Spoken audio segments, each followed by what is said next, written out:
So I'm not gonna go into like every in-depth character review like I normally do with TV shows. I am, however, gonna go into their deaths and were they justified for the fall of the House of Usher. And before I hear none of their deaths were justified because they didn't sell their souls, blah blah blah. Some of those deaths were justified. And this is going to give major spoilers because of how some of them died and because of why they died. So, first up, we're going to do the first one who died, which is Prospero Usher. I think I'm saying his name right, but he was just went by Perry. Perry was your typical teenage boy. Like, I don't think he was a teenager. I want to say he was in his early 20s, who came into money when he fucking turned, I want to say 18, and did not know how to handle it. He went straight to drugs, sex, and partying. Like, of course he did. He's a fucking teenage boy. I believe this theory is like you're not mentally an adult until you're like 24, 25. And yeah, that's just how that was. So he decides to, when he finds out that his family's company owns a bunch of properties that are pretty much abandoned, he does not do any research into them. He doesn't ask anything about them. He just decides that he's going to throw a raging party, like pop-up clubs. And each person has to pay $10K to get in. These are like for the rich of the rich, you know. Drugs, sex, alcohol, anything. Like it's a masquerade of fantasy and orgies, basically.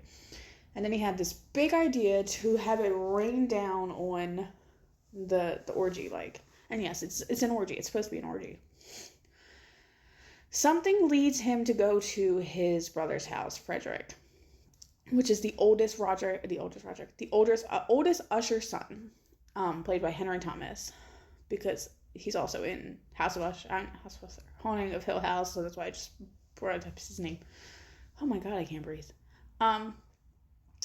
And instead of getting his brother, he met his sister. He got a hold of his sister-in-law.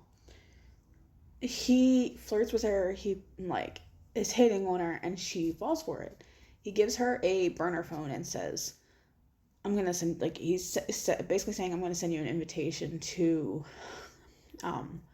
this orgy I'm hosting. I want you to come, blah, blah, blah. So she does come. And they get there. It's night.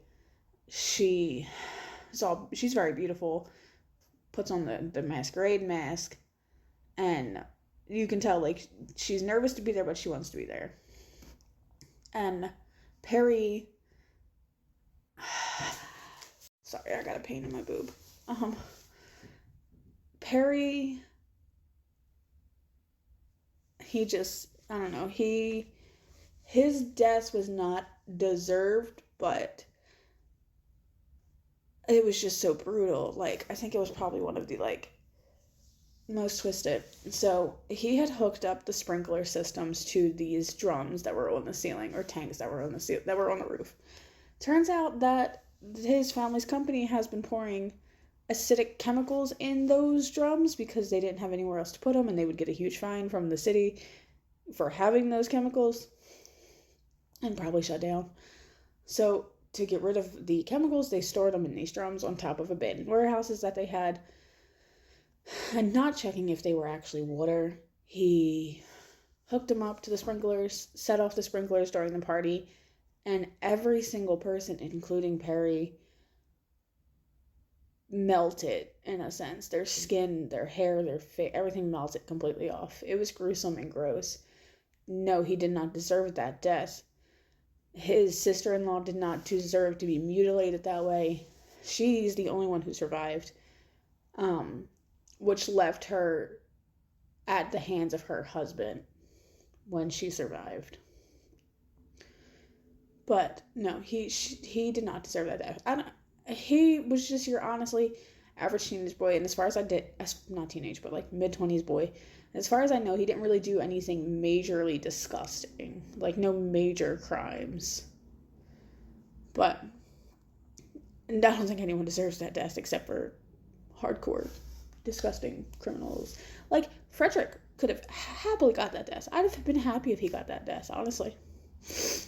But yeah, his death was just too much, I think. So what are your thoughts on Perry's death from the House of Usher? Thanks for watching. Comment, like, and subscribe.